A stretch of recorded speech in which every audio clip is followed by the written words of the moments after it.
Good morning my students. आज हम लोग केमिस्ट्री मॉडल सेट 2023 का सारा ऑब्जेक्टिव एक एक करके देखने वाले हैं। टोटल 70 ऑब्जेक्टिव है और सारे ऑब्जेक्टिव को एक एक करके हम लोग सॉल्व करेंगे और देखते हैं कि उसका सही आंसर क्या होगा। तो चलिए आज का क्लास हम लोग शुरू कर रहे हैं। तो यहाँ पर सबसे फर्स्ट ऑब्जेक्टिव क्वेश्चन है कि निम्न में कौन रवादार ठोस पदार्थ का उदाहरण है। रवादार को हम लोग इंग्लिश में क्या बोलते हैं? Crystalline solid. तो क्रिस्टलाइन सॉलिड का कौन सा एग्जाम्पल है? तो यहाँ पर रबर जो है, प्लास्टिक और ग्लास, ये तीनों के तीनों तो एमॉर्फस है, लेकिन इसका सही आंसर होगा आइस का फार्मूला हम लोग जानते हैं H2O। तो इसका सही आंसर क्या हो जाएगा? तो पहला का सही आंसर है आइस। तो ये पहला नंबर हो गया और आप लोग को बताए थे कि इसमें हाइड्रोजन बॉन्ड बनता है। इसमें कौन सा बॉन्ड बनता है? Hydrogen bond. सेकंड क्वेश्चन अब हम लोग देखते हैं। सेकंड क्वेश्चन में है कि फलक केंद्रीय घनाकार इकाई सेल किसको बोलते थे? यूनिट सेल को। तो फलक केंद्रीय मतलब FCC के बारे में बात कर रहा है, face centred cubic unit cell में परमाणु की संख्या। तो हम लोग जानते हैं कि face centred cubic unit cell में कितना एटम होता है? 4 एटम। तो इसका सही आंसर क्या हो जाएगा? इसका सही आंसर हो जाएगा 4। अगर हम लोग से सिंपल में पूछता SCC में तो आंसर होता 1। अगर BCC में पूछता तो आंसर होता 2। यहाँ पे पूछा गया FCC में, इसलिए आंसर कितना हो गया? आंसर हो गया 4। वैसे आप लोगों को हम बताए हुए थे कि सबसे ज़्यादा एटम होता है HCP में। HCP में नंबर ऑफ एटम कितना होता है? 6। तो इस बात को आप लोग को दिमाग में रखना है। तो ये 2 क्वेश्चन हम लोग सॉल्व कर लिए। उसी बात को यहाँ पर इंग्लिश में दिया हुआ है कि number of atom face centred cubic unit cell. तो number of atom face centred cubic unit cell में कितना होगा? तो number of atom face centred cubic unit cell में 4 होगा। नेक्स्ट क्वेश्चन क्या है? नेक्स्ट क्वेश्चन है कि NaCl क्रिस्टल की संरचना होती है। अब NaCl क्रिस्टल का संरचना क्या एग्जाम्पल आप लोग को बताए थे कि NaCl एग्जाम्पल है FCC का। NaCl एग्जाम्पल किसका है? FCC का। तो इसका सही आंसर होगा फेस सेंटर्ड। याद रखना है कि NaCl अगर पूछा है तो FCC है। अगर इसके जगह पे अभी सीजियम क्लोराइड होता CaCl तो आंसर हो जाता BCC। तो आंसर क्या आ जाता? BCC। तो इस बात को ज़रा ठीक से आपको याद रखना है। यहाँ पर देखिए, इस जगह पर हम आप लोग को बताए हुए थे कि NaCl का कोऑर्डिनेशन नंबर पूछेगा तो आंसर होगा 6:6, मतलब Na+ का कोऑर्डिनेशन नंबर भी 6 और Cl- का भी 6। अगर सीजियम क्लोराइड का पूछेगा तो 8:8। उसी तरह ZnS का पूछेगा तो 4:4। अगर Na2O में पूछेगा तो Na का 4 और ऑक्सीजन का पूछेगा तो 8। MgCl2 में भी 8:4। उसी तरह से यहाँ पर CaF2 में 8:4। तो ये सारा आपको क्लासरूम में हम पढ़ाए हुए हैं। उसी तरह से अगर किसी एलिमेंट के बारे में पूछता है तो ध्यान रखना है कि सिंपल को ही प्रिमिटिव बोले थे और प्रिमिटिव और सिंपल का मात्र एक एग्जाम्पल है मैग्नीज। BCC का एग्जाम्पल कौन कौन सा है? Lithium, sodium, potassium, iron. तो ध्यान रखना कि ये सारा एग्जाम्पल है BCC का। FCC और CCP ये दोनों में नंबर ऑफ एटम 4 होता था। प्रिमिटिव में नंबर ऑफ एटम 1, BCC में नंबर ऑफ एटम 2 और इसमें नंबर ऑफ एटम 4 और SCP में नंबर ऑफ एटम 6। तो ये सारा एग्जाम्पल है किसका? ये सारा एग्जाम्पल है FCC या CCP का। जैसे एल्युमिनियम, यहाँ पर कैल्शियम, याद रखना सिल्वर, गोल्ड, ये सब। SCP का एग्जाम्पल बड़ा इंपॉर्टेंट एग्जाम्पल है जिंक और कैडमियम। तो दिमाग में रखना है कि जिंक और कैडमियम किसका एग्जाम्पल है? SCP का।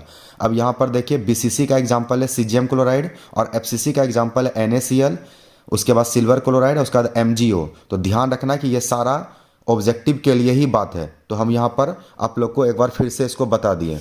तो यहाँ पर हम लोग से पूछा किसका था? ये पूछा था NaCl का। तो NaCl का आंसर क्या होगा? NaCl का आंसर होगा फेस सेंटर्ड। ठीक है। अब हम लोग अगला चौथा नंबर क्वेश्चन देख रहे हैं। फोर्थ नंबर क्वेश्चन क्या बोल रहा है? क्या कि पैकिंग इफिशियंसी होना चाहिए, यहाँ पर गलत कर दिया है। ध्यान रखना कि फ्रैक्शन नहीं होगा, फ्रैक्शन रहता तो ये परसेंटेज चेंज हो जाता। तो यहाँ पर आंसर होगा, यहाँ ठीक लिखा है संकुलन क्षमता। तो ध्यान रखना कि संकुलन क्षमता पूछा गया किसका? SCC का, सिंपल का। तो आप लोग को हम तीनों में प्रूफ करवाए थे। एक बताए थे BCC में, एक बताए थे FCC में और एक बताए हुए थे सिंपल में। तो ये सिंपल का पूछा है तो सिंपल का आंसर होगा 52%। वैसे आपका एक्यूरेट परसेंटेज नहीं है, ये एक्यूरेट आप लोग को बताए थे 52.04%। तो यहाँ पर 52 अप्रॉक्स में दिया हुआ है तो ये फिर भी ठीक है। तो ध्यान रखना कि यहाँ पे पैकिंग इफिशियंसी होगा, यहाँ पे मिसप्रिंट है। अगर फ्रैक्शन होगा ना तो इसका आंसर हो जाएगा तब इसका अगर फ्रैक्शन पूछता तो इसका सही आंसर होता 0.52, लेकिन यहाँ पर परसेंटेज दिया तो इफिशियंसी ही परसेंटेज में निकलता है, इस बात को दिमाग में रखना है। अब हम लोग नेक्स्ट क्वेश्चन देख रहे हैं। तो अगला क्वेश्चन क्या है कि निम्नलिखित में किस प्रकार के घोल में प्रासरण की क्रिया नहीं होती है। प्रासरण क्या बोलते हैं? प्रासरण बोलते हैं ओस्मोसिस को। तो ओस्मोसिस का क्रिया किसमें नहीं होगा? तो ओस्मोसिस का क्रिया किसमें नहीं होगा? तो आइसोटोनिक में नहीं होगा, या हाइपरटोनिक में नहीं होगा, या हाइपोटोनिक में नहीं होगा। तो याद रखना कि ओस्मोसिस का परिक्रिया नहीं होना चाहिए। तो नहीं होने का क्या मतलब है कि दोनों तरफ का कंसंट्रेशन सेम हो जाना चाहिए। अगर एक बर्तन में बीच में एसपीएम लगा था, एसपीएम आप लोग को बताए थे सेमी परमेबल मेम्ब्रेन, तो दोनों तरफ का अगर कंसंट्रेशन बराबर होगा तो सॉल्वेंट उसको पास नहीं कर पाएगा, तो ओस्मोसिस का प्रोसेस रुक जाएगा। तो इसका सही आंसर होगा आइसोटोनिक। इसका सही आंसर क्या होगा? इसका सही आंसर हो जाएगा आइसोटोनिक। तो ध्यान रखना है कि आइसोटोनिक वाले में, तो ये हम लोग का सही आंसर क्या हो गया? इसका सही आंसर हो गया आइसोटोनिक। अब 6 नंबर क्वेश्चन, ये सॉल्यूशन से रिलेटेड क्वेश्चन था, ध्यान रखना है। अगला भी क्वेश्चन सॉल्यूशन से रिलेटेड है। क्या बोल रहा है कि किसी तनु विलयन के वाष्प दाब का आपेक्षिक अवनमन विलयन में उपस्थित ओवासिल विलय के मोल प्रभाज के बराबर होता है। यह कथन कौन दिया था? तो आप लोग को अच्छे से हम पढ़ाए हुए थे राउल्स लॉ। राउल्स का ही कहना था कि मोल प्रभाज मतलब मोल फ्रैक्शन। तो मोल फ्रैक्शन जो होता है वो relative lowering of vapour pressure RLVP। तो RLVP बराबर था किसके? बराबर था मोल फ्रैक्शन के। देखिए यहाँ पर भी गलती कर दिया है, इंग्लिश में लिख दिया है डायरेक्टली प्रोपोर्शनल। डायरेक्टली प्रोपोर्शनल नहीं होगा बल्कि बराबर होगा। बराबर मतलब यहाँ पे इक्वल लिखना चाहिए था, और लिख दिया है डायरेक्टली प्रोपोर्शनल। तो ध्यान रखना है कि मिसप्रिंट काफ़ी दिया हुआ है। तो इसका सही आंसर हो जाएगा, इसका सही आंसर होगा राउल्स। इसका सही आंसर क्या होगा? राउल्स। तो ध्यान रखना है राउल्स लॉ जो था, तो राउल्स लॉ का ही कहना था कि relative lowering of vapour pressure जो होता है वो मोल फ्रैक्शन के बराबर होता है। वो मोल फ्रैक्शन के क्या होता है? बराबर होता है। तो ये सॉल्यूशन से रिलेटेड क्वेश्चन। अगला भी क्वेश्चन सॉल्यूशन से है। क्वेश्चन बोल रहा है कि एक विलय जिसका विलयन में संयोजन या वियोजन, मतलब एक हो गया क्या डिसोसिएशन, एक हो गया एसोसिएशन। तो ध्यान रखना वियोजन हो गया डिसोसिएशन, संयोजन हो गया एसोसिएशन नहीं होता है, तो बताना कि उसके लिए want of factor, want of गुणांक का मान क्या होगा। तो आप लोग को बताए हुए थे कि वांट ऑफ फैक्टर का मान 1 होता है अगर उसमें एसोसिएशन और डिसोसिएशन नहीं होता है। तो इसका सही आंसर हो जाएगा 1। तो ध्यान रखना है कि संयोजन में मॉलिक्यूल जुटता था और वियोजन में मॉलिक्यूल टूटता था। तो अगर मॉलिक्यूल टूटेगा तो वांट ऑफ फैक्टर का मान 1 से ज़्यादा होगा। जैसे NaCl के लिए वांट ऑफ फैक्टर का मान कितना बताए थे? 2, क्योंकि उसमें एक Na प्लस बनेगा और एक Cl माइनस बनेगा। उसी तरह MgCl2 के लिए वांट ऑफ फैक्टर का मान होगा 3, क्योंकि उसमें Mg का बनेगा 1 आयन और उसका Cl का बनेगा 2 आयन। तो ध्यान रखना कि अगर 100% डिसोसिएशन है तो ऐसे कंडीशन में वांट ऑफ फैक्टर जो होगा वो वांट ऑफ फैक्टर जगह वो 1 से ज़्यादा होगा। लेकिन यहाँ बोल रहा है क्या कि संयोजन या वियोजन नहीं होता है। तो अगर संयोजन वियोजन नहीं हो रहा है तो ना तो टूट रहा है और ना तो जुट रहा है। जब नहीं टूटे और जुटेगा तो वांट ऑफ फैक्टर का मान कितना हो जाएगा? वांट ऑफ फैक्टर का मान 1 आ जाएगा। आप लोग को समझ में आ रहा है? आप लोग कॉपी से रिविजन कीजिएगा, ये काफ़ी ईजी क्वेश्चन है। संयोजन में मॉलिक्यूल जुटता है, जब संयोजन में मॉलिक्यूल जुटेगा तो वांट ऑफ फैक्टर का मान 1 से कम होगा। तो अगर संयोजन का पूछेगा तो वांट ऑफ फैक्टर का मान 1 से कम होगा, वियोजन का पूछेगा तो वांट ऑफ फैक्टर का मान 1 से ज़्यादा होगा। पर बोल रहा है कि संयोजन और वियोजन नहीं होना चाहिए। तो अगर नहीं होगा तो वांट ऑफ फैक्टर का मान कितना हो जाएगा? 1 हो जाएगा। तो इस बात को आपको दिमाग में रखना। अच्छा, संयोजन वियोजन कौन नहीं दिखाता है, कौन नहीं टूटता है? तो चीनी हो गया, ग्लूकोज हो गया, यूरिया हो गया, इस सबको पानी में डालने पर भी ये सब ना तो जुटता है और ना तो टूटता है। तो इस सब के लिए वांट ऑफ फैक्टर का मान कितना हो जाएगा? 1 हो जाएगा। तो हम लोग 7 नंबर क्वेश्चन देख लिए। अब हम लोग 8 नंबर क्वेश्चन को देख रहे हैं। 8 नंबर में क्या बोल रहा है कि द्रवित NaCl के विद्युत अपघटन से कैथोड पर निम्नलिखित में कौन मुक्त होता है? कैथोड पे पूछ रहा है। किससे पूछ रहा है? कैथोड पर क्या डिपॉजिट होता है? तो आप लोग को बताए थे धातु जमा होता है कैथोड पर और अधातु जमा होता है एनोड पर। तो ध्यान रखना यहाँ पे कैथोड पे पूछा है, तो कैथोड पे क्या जमा होता है? धातु। तो इसका आंसर हो जाएगा सोडियम। तो ये NaCl जब टूटेगा तो क्या बनाएगा? Na प्लस और Cl माइनस। तो धातु जमा होगा कैथोड पर और Cl माइनस अगर पूछता तो आंसर होता एनोड। तो इस बात को दिमाग में रखना है। तो यहाँ पे कैथोड पे पूछा है तो कैथोड पे कौन जमा होगा? सोडियम, क्योंकि सोडियम पे ही क्या आएगा? सोडियम पे आएगा प्लस। तो ये सारा क्वेश्चन रिलेटेड है किससे? सॉल्यूशन चैप्टर से। अब अगला क्वेश्चन है इलेक्ट्रोकेमिस्ट्री से। इलेक्ट्रोकेमिस्ट्री का यहाँ पर बोल रहा है क्या कि फैराडे के विच्छेदन के प्रथम नियम को निरूपित करने के लिए निम्नलिखित में कौन सा समीकरण सही है। तो यहाँ पे बोल रहा है कि फर्स्ट लॉ, फ्राइडे का फर्स्ट लॉ। तो हम लोग माइकल फ्राइडे का दो नियम पढ़े थे, प्रथम नियम और द्वितीय नियम, फर्स्ट लॉ और सेकेंड लॉ। तो यहाँ पर क्या आंसर आना चाहिए। तो यहाँ पर तो हम लोग जान रहे थे ना कि W = ZIT, ये होता है मेन फार्मूला जो आप लोग को क्लासरूम में बताए थे। यहाँ पे W क्या था, मास। तो यहाँ पे मास को W से नहीं दिखा करके M से दिखा दिया है। तो ध्यान रखना है कि यहाँ पर W को ही M ले लिया है। उसके बाद यहाँ पर Z तो ठीक है, T भी ठीक है, ये I को C मान लिया है। ये जो करंट है, करंट था I, और I को यहाँ पे क्या ले लिया है, C ले लिया है। तो इसका सही आंसर होगा M = CZT। तो ध्यान रखना है कि इस तरीका से यहाँ पर चेंज कर दिया है। तो ध्यान रखना है कि मास को W से ही रिप्रेजेंट करते हैं, पर यहाँ पे दिखाया है किससे, M से। तो ध्यान रखना है कि इलेक्ट्रोकेमिस्ट्री का ये फार्मूला है फर्स्ट लॉ का। तो फार्मूला है W = ZIT, पर W को M ले लिया है और उसके बाद I को बना दिया है C है। Z भी ठीक है, T भी ठीक है, T हो गया टाइम, है ना। तो इसका सही आंसर हो जाएगा कितना नंबर, सही आंसर हो जाएगा B नंबर। अब अगला क्वेश्चन देखते हैं। अगला क्वेश्चन भी इलेक्ट्रोकेमिस्ट्री से ही रिलेटेड है, ऑब्जेक्टिव है। निम्न में कौन सी अभिक्रिया एनोड पर संभव नहीं है। अब बताना है कि इसमें से कौन सा रिएक्शन है जो कि एनोड पर नहीं होगा। अब एनोड के लिए आप लोग को हम एक ट्रिक बताए थे, याद है आप लोग को ट्रिक, एक ट्रिक बताए थे लॉन, LOAN। ये था क्या, लेफ्ट ऑक्सीडेशन एनोड निगेटिव। इसका फुल फॉर्म क्या बोली, ये ट्रिक है, याद रखना है कि लेफ्ट ऑक्सीडेशन एनोड निगेटिव। तो एनोड निगेटिव होता है, एनोड पर ऑक्सीडेशन होता है, और एनोड जो है वो डायग्राम में लेफ्ट साइड होता है। एनोड जो डायग्राम में होता है वो कौन सा साइड होता है, लेफ्ट साइड। तो ये याद रखना है। तो इससे कैसे पता चलेगा कि इसका आंसर क्या होगा। तो इसके लिए याद रखना होगा आपको एक ऑक्सीडेशन का भी प्रोसेस। तो ऑक्सीडेशन के लिए आप लोग को बताए थे ट्रिक LEO, और एक बताए थे GER। तो LEO का क्या होता है, loss of electron equal to oxidation, loss of electron equal to oxidation, और gain of electron equal to reduction. तो जब इलेक्ट्रॉन का लॉस होता है तो उसको ऑक्सीडेशन कहते हैं, उसको हम लोग ऑक्सीडेशन कहते हैं। और जब इलेक्ट्रॉन का गेन होता है तो उसको हम लोग क्या बोलते हैं, रिडक्शन कहते हैं। तो ध्यान रखना है कि इलेक्ट्रॉन का गेन, तो यहाँ पर देखो इलेक्ट्रॉन गेन हो रहा है तीनों रिएक्शन में। यहाँ पर भी इलेक्ट्रॉन एरो के पहले है, यहाँ भी इलेक्ट्रॉन एरो के पहले, और एरो यहाँ पे इलेक्ट्रॉन एरो के पहले है। तो ये तीनों रिएक्शन में इलेक्ट्रॉन गेन हो रहा है। अगर इलेक्ट्रॉन बाद में होता तो इलेक्ट्रॉन रिएक्शन में लॉस होता, पर यहाँ इलेक्ट्रॉन क्या कर रहा है, एब्जॉर्ब कर रहा है, इलेक्ट्रॉन लग रहा है। तो ध्यान रखना है कि तीनों में इलेक्ट्रॉन गेन हो रहा है, और जब इलेक्ट्रॉन गेन होता है तो उसको क्या बोलते हैं, रिडक्शन। और रिडक्शन जो होता है वो एनोड पर नहीं होता है। तो ध्यान है, एनोड पर होता है ऑक्सीडेशन। तो ना तो ये ऑक्सीडेशन है, ना तो ये ऑक्सीडेशन है, ना तो ये ऑक्सीडेशन है। तो आंसर होगा D नंबर, इनमें से कोई नहीं।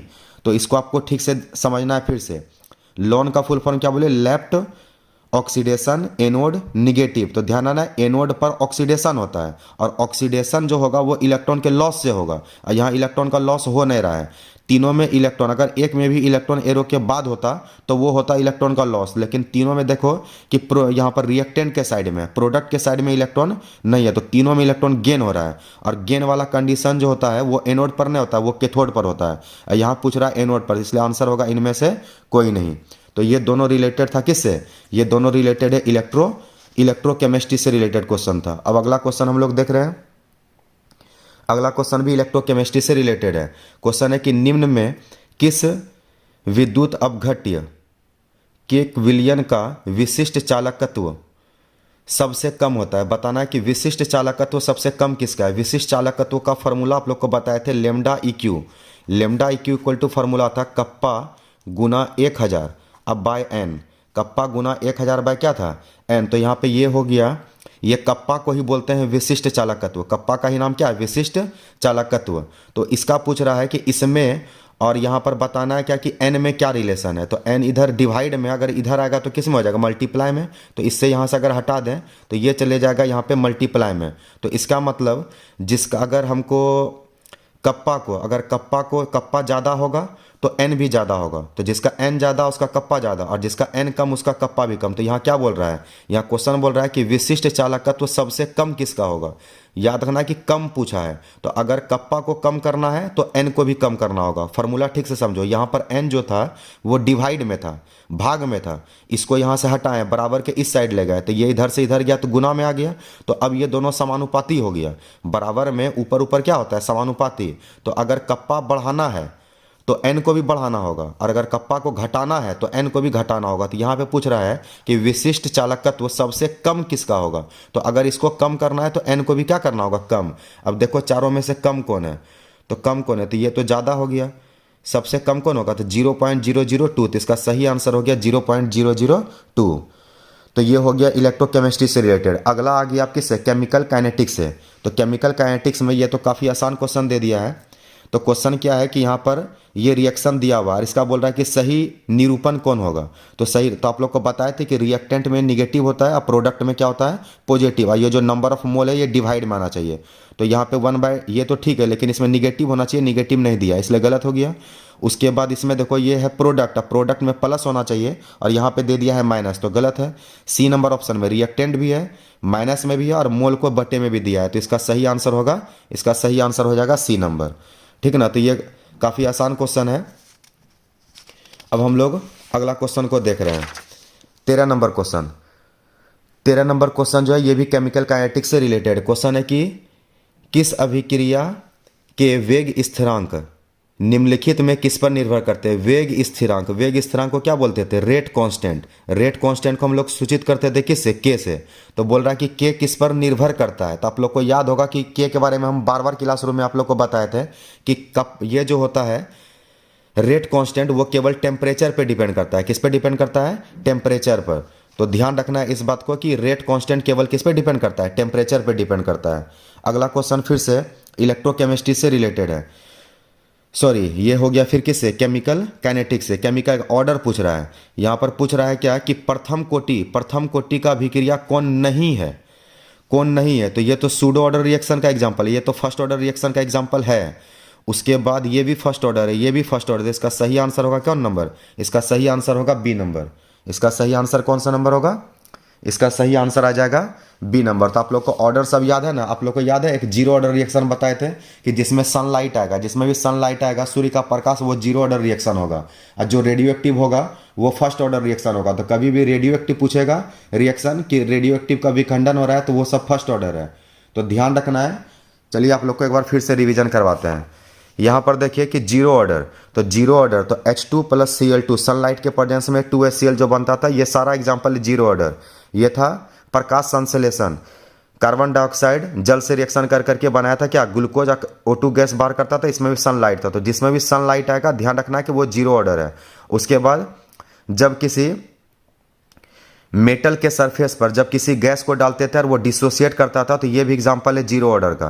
तो ये यहाँ से लेकर के 4 नंबर तक जो लिखे हैं, यहाँ पर प्लेटिनम के ऊपर अमोनिया डाल करके इसको डिसोसिएट किया गया है। तो जब भी किसी मेटल के ऊपर किसी गैस को डाला जाएगा तो ये सारा एग्जाम्पल है जीरो ऑर्डर का, और ये सारा एग्जाम्पल है फर्स्ट ऑर्डर का। तो ध्यान रखना कि ये सारा एग्जाम्पल किसका था, फर्स्ट ऑर्डर का। तो देखो यहाँ पर ये एग्जाम्पल भी फर्स्ट ऑर्डर में, ये एग्जाम्पल भी फर्स्ट ऑर्डर में जो ऑप्शन में दिया हुआ है, और ये एग्जाम्पल भी फर्स्ट ऑर्डर में। तो यहाँ पर कौन सा ऑप्शन है जो कि इसमें नहीं है। तो देखो यहाँ पर ये वाला जो ऑप्शन है, इस ऑप्शन से पता चल रहा है कि ये जो है ये प्रथम कोटि अभिक्रिया नहीं है। और वही पूछा है कि निम्न में कौन प्रथम कोटि अभिक्रिया नहीं है, तो नहीं है तो आंसर हो जाएगा बी नंबर।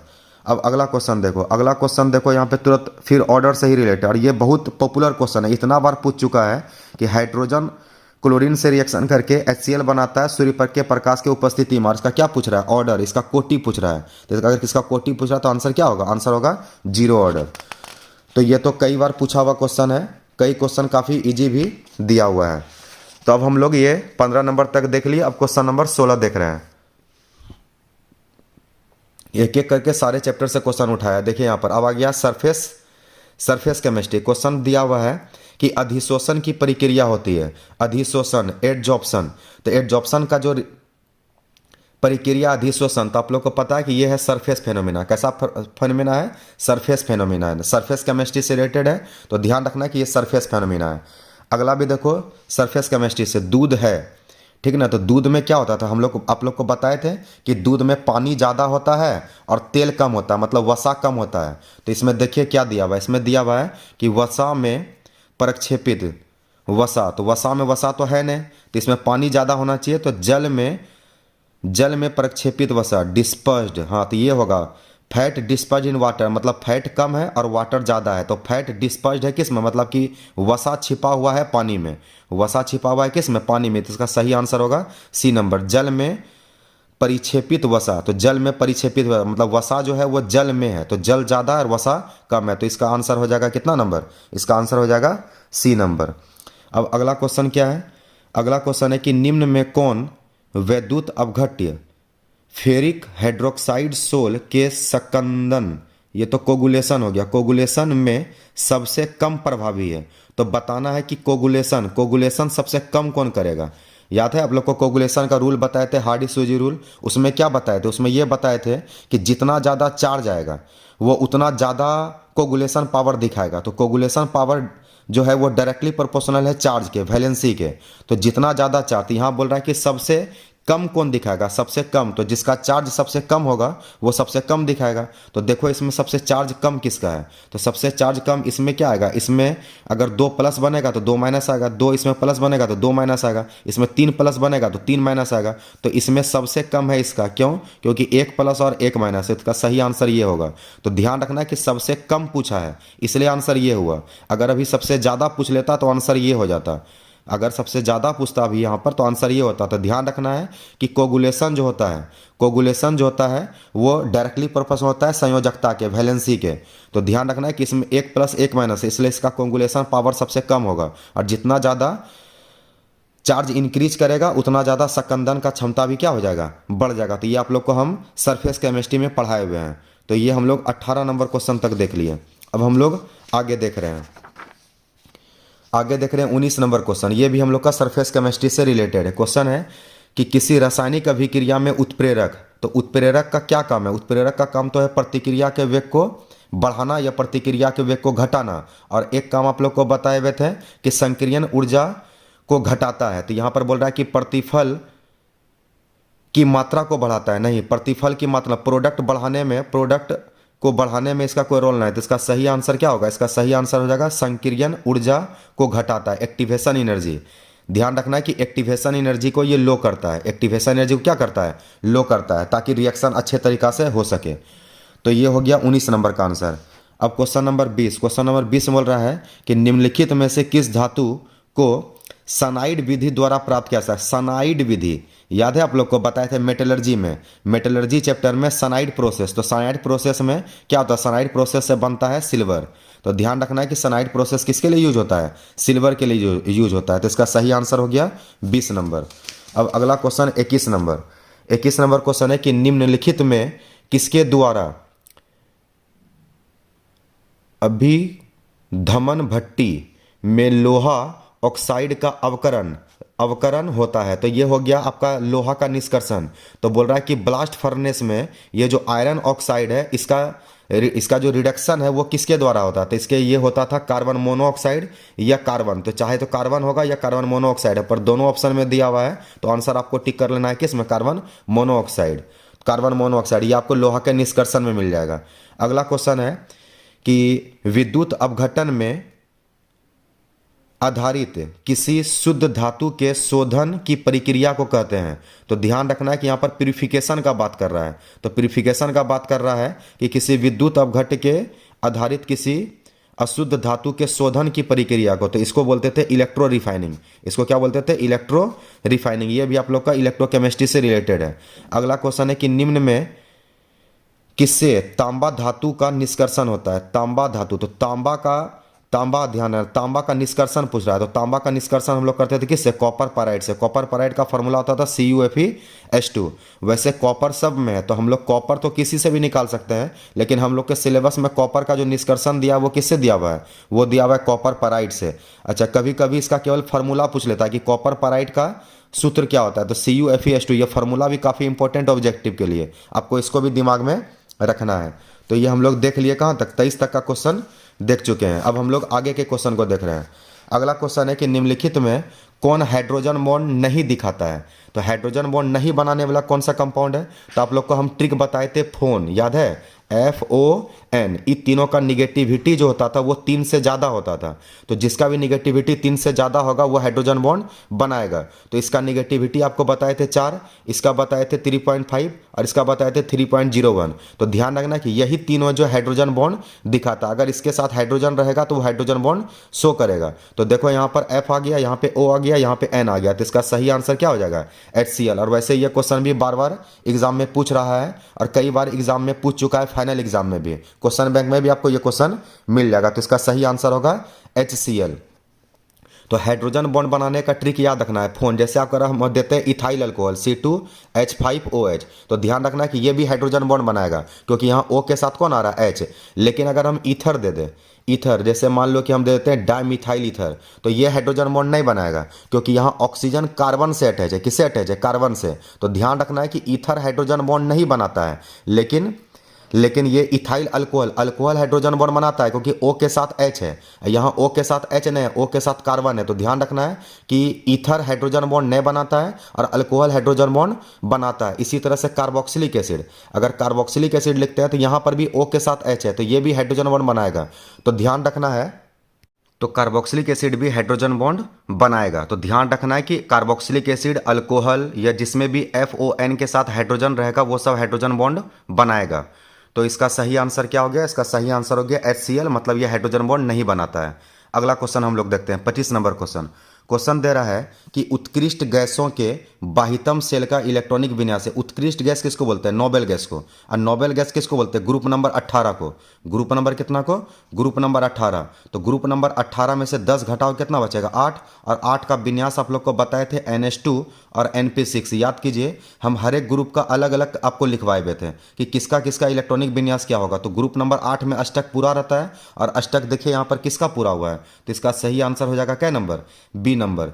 NH2 और NP6, P में 6 इलेक्ट्रॉन और S में 2 इलेक्ट्रॉन। तो स्टेबिलिटी और स्टेबिलिटी के कारण ध्यान रखना है कि ये रिएक्शन में पार्टिसिपेट नहीं करता था। केवल जेनन ही नोबेल गैस का कम एलिमेंट है जो कि कंपाउंड फॉर्मेशन करता है, बाकी कोई भी एलिमेंट नोबेल गैस का कंपाउंड फॉर्मेशन नहीं करता है। तो ध्यान रखना है कि इसका पूछ रहा क्या रहा है? ये पूछ रहा है कि आउटर इलेक्ट्रॉनिक कन्फिगरेशन, बाह्यतम इलेक्ट्रॉनिक विन्यास का आंसर क्या होगा। तो इसका आंसर होगा NH2 और NP6। अगर ये NH2 NP5 बोलेंगे तो ये 5 और 2 कितना हुआ? 7। ये ग्रुप नंबर 17 का है, ये ग्रुप नंबर 17 का है, ये ग्रुप नंबर 18 का है। यहाँ पे 4 और 2 कितना हो गया? 6। ये ग्रुप नंबर 16 का है और यहाँ पर ये ग्रुप नंबर 15 का। तो ये 15 का आंसर अगर पूछता ग्रुप नंबर 15 का क्या होगा बाह्यतम इलेक्ट्रॉनिक विन्यास, तो ये होता। ग्रुप नंबर 17 का पूछता तो ये होता, ग्रुप नंबर 16 का पूछता तो ये होता। लेकिन यह पूछ रहा है नोबेल गैस, नोबेल गैस होता है ग्रुप नंबर 18 और 18 का होगा 8 और ये दोनों को मिला करके 8 पूर रहा है। तो ध्यान रखना है इस बात को।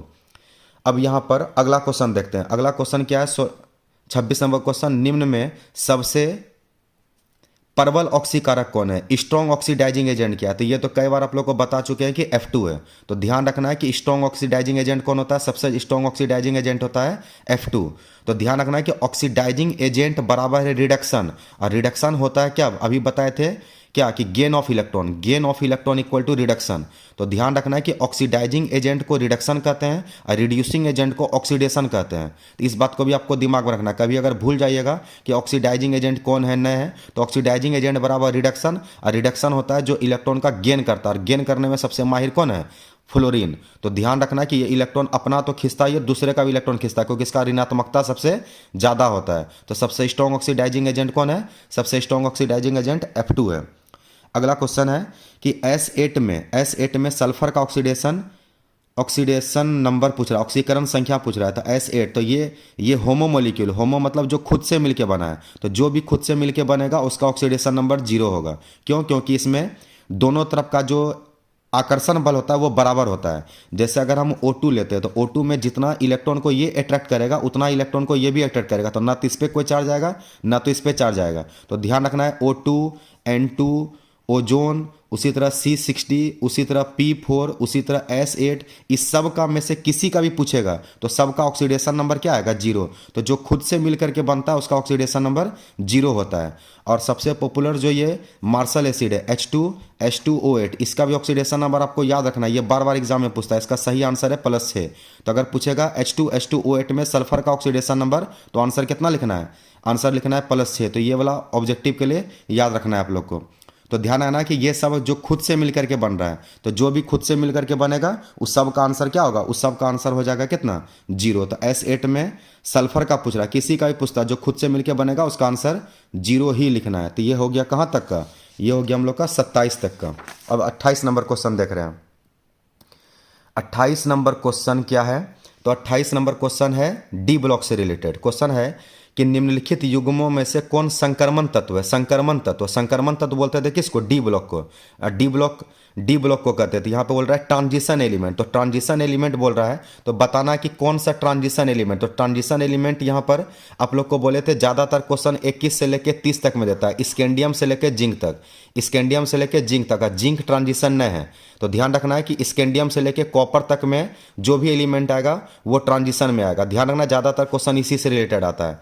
तो यहाँ पर देखो सोडियम और कैल्शियम है, तो सोडियम कैल्शियम तो एस ब्लॉक का एलिमेंट है। यहाँ पर मैग्नीशियम हो गया एस ब्लॉक, एल्युमिनियम चला गया पी ब्लॉक। यहाँ पे सल्फर फास्फोरस है, दोनों पी ब्लॉक का है। यहाँ पर है लोहा और तांबा, तो ध्यान रखना कॉपर और आयरन, तो कॉपर और आयरन जो है ये डी ब्लॉक का है। तो ये आंसर हो जाएगा डी। तो डी ऑप्शन में भी दिया और ये डी ब्लॉक का भी है। तो कॉपर का परमाणु संख्या 29 और लोहा का परमाणु संख्या 26 और 26, तो 21 से लेकर के 29 तक आता है ट्रांजिशन में, केवल जिंक को छोड़ के, क्योंकि जिंक का डी कंप्लीट रहता है, जिसका डी भरा रहता है, तो वो ध्यान रखना है कि वो डी ब्लॉक में, वो ट्रांजिशन में नहीं आता है। वो डी ब्लॉक का तो एलिमेंट है, लेकिन ये संक्रमण तत्व नहीं। तो संक्रमण तत्व कौन कौन सा नहीं है? तो जिंक नहीं है, कैडमियम नहीं है और मरकरी नहीं है। तो ध्यान रखना है कि ये तीनों संक्रमण तत्व नहीं आता है, इसको बोलते थे छद्म संक्रमण तत्व, याद है आप लोग को? तो ध्यान रखना है कि इसका टोटल वीडियो हम अपने प्लेलिस्ट में भी डाले हुए हैं, तो डी ब्लॉक को आप लोग को देख लेना अच्छा तरीका से। डी ब्लॉक में टोटल 13 लेक्चर है और 13 लेक्चर देखिएगा तो डी ब्लॉक का सारा क्वेश्चन सॉल्व हो जाएगा। तो ये तो काफ़ी आसान क्वेश्चन दिया हुआ है, तो इस बात को आप लोग को दिमाग में रखना है। अगला क्वेश्चन देखो, अगला क्वेश्चन है कि निम्नलिखित में से कौन सा आयन प्रतिचुंबकीय बोलते हैं डायमैग्नेटिक को। और याद कीजिए बताए थे डायमैग्नेटिक वो होता है जिसमें अनपेयर्ड इलेक्ट्रॉन 0 आता है, जिसमें अनपेयर्ड इलेक्ट्रॉन क्या रहता है? 0। तो जिसका अनपेयर्ड इलेक्ट्रॉन 0 रहेगा वो हम लोग का डायमैग्नेटिक होगा। कौन सा मैग्नेटिक होगा? डायमैग्नेटिक। तो अब देखना होगा कि इसमें 0 किसका होगा, तो आपको सबका इलेक्ट्रॉन लॉस करवाना होगा। इसका 24 होता है, 24 में से 3 लॉस करवाना होगा। वेनेडियम का 23 होता है, 23 में से 2 लॉस करना होगा। स्कैंडियम का 21 होता है। तो मेरे हिसाब से आंसर यही होगा। अब हम लोग चेक कर लेते हैं कि ये आंसर कैसे आएगा। तो स्कैंडियम का परमाणु संख्या 21 है, इस पर 3 प्लस चार्ज है, तो इसका विन्यास लिखेंगे। विन्यास होगा आर्गन 18, उसके बाद आ जाएगा 4s2 और उसके बाद आ जाएगा 21 न है तो यहाँ पर आ जाएगा 1, तो 18 2 20 और 1 21। अब 3 प्लस का मतलब है कि 3 को लॉस करना है, तो लॉस करेंगे तो 2 को यहाँ से लॉस होगा। पहले चौथा कक्षा से लॉस होता है, फिर तीसरा कक्षा से लॉस होता है, तो यहाँ से लॉस होगा तो ये भी 0 और ये भी 0, तो 3 को लॉस करना है। 2 को यहाँ से निकाले और 1 को यहाँ से निकाले। तो ध्यान रखना है कि इसका जब ये सब निकल जाएगा तो 0 हो जाएगा, तो इस अनपेयर्ड इसमें भी नहीं रहेगा, अनपेयर्ड इसमें भी नहीं रहेगा। तो जिसमें अनपेयर्ड इलेक्ट्रॉन नहीं रहता है उसी को हम लोग डायमैग्नेटिक कहते हैं। तो आपको लोग को सबका विन्यास लिखना है 1s2 2s2 करके। अब देखना है तो देखना होगा कि इस सब में अनपेयर्ड इलेक्ट्रॉन कुछ ना कुछ बचेगा, केवल इसमें अनपेयर्ड इलेक्ट्रॉन नहीं बच रहा है, इसलिए डायमैग्नेटिक है। और जो डायमैग्नेटिक होता है वो कलरलेस भी होता है, ध्यान रखना कि ये कलरलेस भी होगा, तो इस बात को दिमाग में रखना है। तो ये आंसर हो गया। अगला क्वेश्चन देखते हैं। अगला क्वेश्चन है कि वेनेडियम परमाणु संख्या भी दे दिया है, परमाणु संख्या इसका 23 है। अब बताना है कि इसका सही विन्यास क्या होगा। तो वेनेडियम होता है भी, इसका परमाणु संख्या 23 है, तो 23 तक का विन्यास लिखना पड़ेगा। तो देखो यहाँ पे लिखा हुआ भी है 1s2 2s2 2p6 3s2 3p6 4s2 3d3। तो इसको इलेक्ट्रॉन जोड़ेगा तो यहाँ तक 20 आएगा और 20 और 3 23, तो इसका सही आंसर होगा बी नंबर। सही आंसर क्या होगा? B number. तो ध्यान रखना है कि इसका सही आंसर है बी नंबर। ये वेनेडियम तो किसी का भी इलेक्ट्रॉनिक विन्यास दे सकता है, और ज़्यादातर किसका देता है? ज़्यादातर देता है 21 से लेकर 30 तक। तो ध्यान रखना है कि 30 तक का विन्यास जो है वो अच्छा से देख के जाना। और ज़्यादा इंपॉर्टेंट है क्रोमियम और कॉपर। क्रोमियम का परमाणु संख्या 24 और कॉपर का परमाणु संख्या 29। ये दोनों में लगता है हुंस रूल। कौन सा रूल लगता है? तो इसमें लगता था हुंस रूल। इसमें एस का 1 इलेक्ट्रॉन चल जाता था डी में। तो ये दोनों को जरा इंपॉर्टेंट है, इसको ठीक से ध्यान में रखना है। तो हम लोग क्वेश्चन नंबर 30 तक पहुँच गए हैं।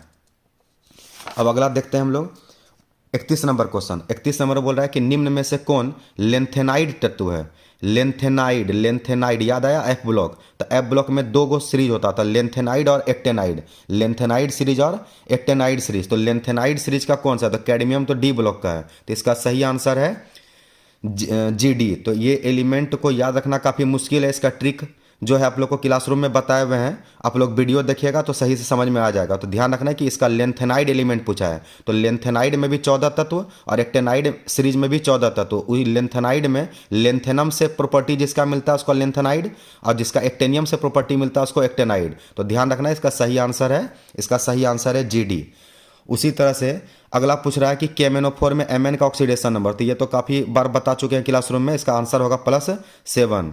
निकाल कर भी बताएं क्या, KMnO4 में Mn का पूछ रहा है, तो Mn को क्या ले लेगा x। पोटासियम का चार्ज कितना होता है +1, पहला ग्रुप का एलिमेंट है। ऑक्सीजन का होता है -2, तो -2, तो 8 गो का हो जाएगा, 4 गो का -8 हो जाएगा, और ये घट कर आ जाएगा +7। तो ध्यान रखना है कि जिसका ऑक्सीडेशन नंबर निकालना है उसको x ले लेना है, और बाकी सबका चार्ज को रख करके उसके चार्ज को निकाल लेना है। तो इसका आंसर कितना हो गया +7। और अगर पूछ सकता था कि K2Cr2O7 में Cr का कितना होगा, तो इसका आंसर आएगा +6, अपने से आप लोग निकाल लीजिएगा। अगला क्वेश्चन है कॉम्प्लेक्स कंपाउंड से रिलेटेड, कोऑर्डिनेशन कंपाउंड से रिलेटेड। काफ़ी बार ये क्वेश्चन को बनवाए हुए आप लोग को कॉपी में सेम टू सेम मिल जाएगा।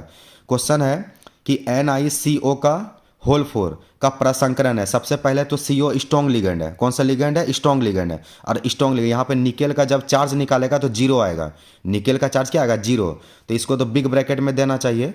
तो ध्यान रखना है क्या कि ये CO का चार्ज 0 होता है, तो निकेल का ऑक्सीडेशन नंबर अगर पूछता तो आंसर 0, पर ऑक्सीडेशन नंबर पूछा नहीं है, ये पूछा है।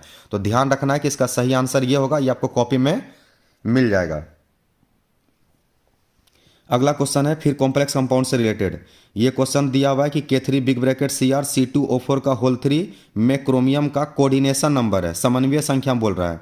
तो ध्यान है कोऑर्डिनेशन नंबर पूछ रहा है। ये हो गया C2O4 ऑक्सिलेटो, ऑक्सिलेटो हो गया, ये ऑक्सिलेटो पे चार्ज होता था -2, पर यहाँ पे चार्ज वार्ज तो पूछ नहीं रहा, पूछ रहा कोऑर्डिनेशन नंबर। तो याद कीजिए ये एग्जांपल है बाइडेंटेड, बाइडेंटेड या डाइडेंटेड का एग्जांपल है। आप लोग को हम 3 एग्जांपल बताए थे बाइडेंटेड में, एक EN बताए थे, एक OX बताए थे, और एक बताए थे GLY। तो ये सब में ये सब का क्या था, ये सब 2 लोन पेयर इलेक्ट्रॉन डोनेट करता था, तो ये भी 2 लोन पेयर डोनेट करता है, तो 2 डोनेट करेगा। और ऐसा ऐसा क्या है 3 है, तो 3 दूना कितना हो जाएगा 6। देखिए 6 किस में दिया है, 6 दिया है यहाँ पर, तो इसका आंसर हो जाएगा ये। तो ये सब काफ़ी इजी क्वेश्चन दिया हुआ है, ध्यान रखना है कि ये सारा क्वेश्चन आप लोग को सेम टू सेम कॉपी में मिल जाएगा। तो अच्छे से प्रैक्टिस कीजिए, प्रैक्टिस करने से काफ़ी आसान। और आपको तो 70 में 35 ही बनाना है, 70 में 35 बनाना है। मेरे ख्याल से 70 में से 65 क्वेश्चन आसानी से बनाया जा सकता है। 5 क्वेश्चन में थोड़ा बहुत आपको दिक्कत आएगा, बाकी सारा क्वेश्चन सब आसान मिलने वाला है, इसलिए ठीक से कॉपी का तैयारी कीजिए। चलिए अगला क्वेश्चन देखते हैं, 35 नंबर क्वेश्चन। 35 नंबर क्वेश्चन भी सेम टू सेम आपको कॉपी में मिल जाएगा कॉम्प्लेक्स कंपाउंड में। याद कीजिए आइसोमेरिज्म में आप लोग को पढ़ाए थे, आयनोजेशन आइसोमेरिज्म, लिंकेज आइसोमेरिज्म, याद आया आप लोग को कुछ। यहाँ देखो ये जो काउंटर आयन है ये चला गया है लिगेंड के स्थान पे, लिगेंड आ गया है काउंटर आयन के स्थान पे। तो ध्यान रखना है कि जब काउंटर आयन चला जाए लिगेंड के स्थान पर और लिगेंड काउंटर आयन के स्थान पे आ जाए तो इसको बोलते थे आयनोजेशन आइसोमेरिज्म। क्या बोलते थे, आयनोजेशन आइसोमेरिज्म। आप लोग को बोले भी थे कि 2 इंपॉर्टेंट है, आयनोजेशन और लिंकेज। लिंकेज कब बनता था, जब एम्बीडेंटेड लिगेंड आता था। तो एम्बीडेंटेड लिगेंड रहता तो वो होता कौन, वो होता लिंकेज आइसोमेरिज्म। तो जरा दिमाग में रखना है। अगला क्वेश्चन है क्लोरोफॉर्म, ये बड़ा इंपॉर्टेंट है क्लोरोफॉर्म, बार बार इस पर क्वेश्चन आता है। क्लोरोफॉर्म का फॉर्मूला आप लोग को बताए थे CHCl3। तो इसमें क्लोरीन कै गो है, क्लोरीन है 3 गो, और 3 क्लोरीन को क्या बोलते हैं, ट्राइहेलाइड। ट्राई क्लोराइड होना चाहिए, ट्राइहेलाइड। तो इसका आंसर होगा ट्राइहेलाइड डेरिवेटिव। तो ध्यान रखना है प्राइमरी हेलाइड, प्राइमरी इसको लेना देना नहीं है, इसका आंसर होगा ट्राई हेलोजन। तो इसमें हेलोजन कै गो है, इसमें हेलोजन 3 गो है, 3 के कारण नाम हो गया ट्राई, तो इसका नाम है ट्राई हेलोजन। टेट्रा ने मार देना, टेट्रा होता है 4, टेट्रा कितना होता है 4, ध्यान रखना है। देख लो ऊर्ज रिएक्शन आ ही गया। क्वेश्चन है कि इथाइल ब्रोमाइड की प्रतिक्रिया सोडियम धातु के साथ शुष्क ईथर, ड्राई ईथर की उपस्थिति में करने पे क्या बनेगा। तो ऊर्ज रिएक्शन का क्या काम है, कार्बन को दुगुना करना, 1 लेंगे तो 2 बनाएगा, 2 लेंगे तो 4 बनाएगा। तो यहाँ पे बोल रहा है कि इथाइल ब्रोमाइड, तो इथाइल ब्रोमाइड का फॉर्मूला क्या होता है C2H5Br। इसका रिएक्शन बोल रहा है करवाने किससे, सोडियम से, ड्राई ईथर के उपस्थिति में। तो ये खुद भी डबल होगा, ये भी डबल होगा, तो 2 दूना कितना बनेगा 4। तो इसमें देखो 4 मतलब ब्यूटेन, तो ब्यूटेन कौन सा ऑप्शन में दिया हुआ है, बी नंबर। तो इसका सही आंसर होगा B number butane.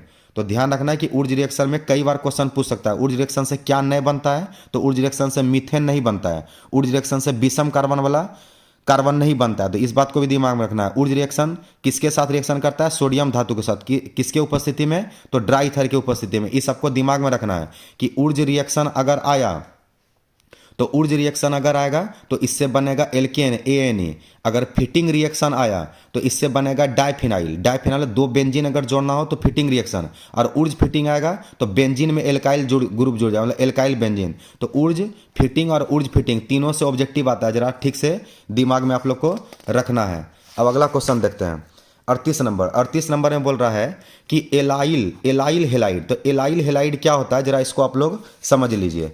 Allyl halide क्या होता है कि जो हेलोजन है वो जिस कार्बन से जुड़ा है वो कार्बन होना चाहिए sp3, और उसके बगल वाला कार्बन में डबल बॉन्ड आना चाहिए। तो फिर से सुनो क्या बात बोले, ध्यान रखना है कि यहाँ पर एलाइल हेलाइड में हेलोजन फैमिली जिस कार्बन से जुड़ा रहे वो कार्बन sp3 होना चाहिए, और उसके बगल वाला कार्बन पे डबल बॉन्ड आना चाहिए, सिग्मा और पाई आना चाहिए। ई कंडीशन जिसमें भी रहेगा उसी को हम लोग क्या बोलते हैं, उसी को हम लोग बोलते हैं एलाइल हेलाइड। तो जरा देखो ये कंडीशन कहाँ है, यहाँ पर ऑप्शन में, पहला ऑप्शन में ये कार्बन जिससे जुड़ा हुआ है वहीं पे डबल बॉन्ड दे दिया है, तो ये तो sp3 है भी नहीं, तो ये आंसर गलत हो गया। यहाँ पर ये जिस कार्बन से जुड़ा है वो कार्बन sp3 है, लेकिन यहाँ पे डबल बॉन्ड होना चाहिए, दे दिया है ट्रिपल बॉन्ड, तो ये भी गलत है। यहाँ पर हेलोजन फैमिली जिस कार्बन से जुड़ा है, तो ठीक है इससे जुड़ा हुआ ये कार्बन sp3 भी है, क्यों, क्योंकि एक सिग्मा इधर, एक हाइड्रोजन बॉन्ड अगर ये H नीचे देंगे तो एक सिग्मा इधर, एक Cl ऊपर जाएगा, एक इधर, तो ये कार्बन sp3 है, और उसके बगल वाला कार्बन पे डबल बॉन्ड भी है। तो इसका सही आंसर हो जाएगा C नंबर। इसका सही आंसर क्या होगा, C नंबर। ये गलत क्यों हुआ, क्योंकि यहाँ पर ये जिस कार्बन से जुड़ा हुआ sp3 है, लेकिन ठीक उसके बगल वाले कार्बन पे डबल बॉन्ड नहीं है, तो उसके ठीक बगल वाले पे होना चाहिए। तो ध्यान रखना कि इसको अगर तोड़ करके लिखते तो कैसे लिखते, C लिखते, नीचे में H दे देते हैं, ऊपर में Cl दे देते हैं, इधर दे देते CH3 और इधर दे देते C, और इसी से फिर क्या जुड़ा हुआ है, इसी से जुड़ा हुआ है CH, और यहाँ पे आ जाता है डबल बॉन्ड, यहाँ हो जाता है CH2। तो देखो यहाँ पर 1 सिग्मा, 2 सिग्मा, 3 सिग्मा, 4 सिग्मा, तो ये हो गया sp3। इसके बगल वाले कार्बन पे क्या आ रहा है, इसके बगल वाले कार्बन पर डबल बॉन्ड आ रहा है। तो ध्यान रखना है कि जिसमें हेलोजन जिस कार्बन से जुड़ा हो, अगर वो कार्बन sp3 है, अगर वो कार्बन sp3 और उसके बगल में डबल बॉन्ड है, तो उसी को हम लोग एलाइल हेलाइड कहते हैं। तो इस बात को दिमाग में रखना, ये पहला बार इस टाइप का ऑब्जेक्टिव दिया गया है, तो ध्यान रखना है। अगर मॉडल सेट में है तो आ सकता है। अब अगला देखते हैं यहाँ पर क्या है। अगला क्वेश्चन है कि इथाइल अल्कोहल का रिएक्शन करना है HX एसिड हेलाइड के साथ। तो हम लोग को पता है कि अगर HCl होगा तो यहाँ पर से H2O बाहर होता था, Cl इसके जगह पे आता था। याद करो OH को हटाने के लिए हम 4 प्रोसेस बताए थे, चाहे तो रिएक्शन PCl5 से करा लो, या PCl3 से करा लो, या SOCl2 से करा लो, या HCl से करा लो। तो यहाँ पर HCl दिया हुआ है, मतलब HX दिया हुआ है। अब बताना है कि यहाँ पर HX में क्या रहेगा जो इस रिएक्शन के क्रियाशीलता का घटता हुआ क्रम, ठीक है। तो घटता हुआ क्रम बताना है। तो सबसे ज़्यादा क्रियाशील कौन बताए थे आप लोगों को, सबसे ज़्यादा हम बताए थे HI, फिर बताए थे HBr, इससे कम बताए थे HCl, और सबसे कम बताए थे HF। HI सबसे ज़्यादा क्यों होता है, क्योंकि आयोडीन का बॉन्ड लेंथ बड़ा होता है, लंबा बॉन्ड बनाता है, तो इसका बॉन्ड कमजोर बनता है, जल्दी रिएक्शन कर लेता है, ठीक ना। तो घटते हुए क्रम में, तो सब तो घटते हुए क्रम में ही दिया है, तो इसका सही आंसर HI ये तो गलत दे दिया, यहाँ Cl आगे कर दिया है, तो इसका सही आंसर IBrCl यही होना चाहिए। F भी देना चाहिए था, यहाँ पर ये देना चाहिए था इसको HF दिया नहीं है, ठीक है। तो इसका सही आंसर फिर भी क्या होगा, B नंबर होगा।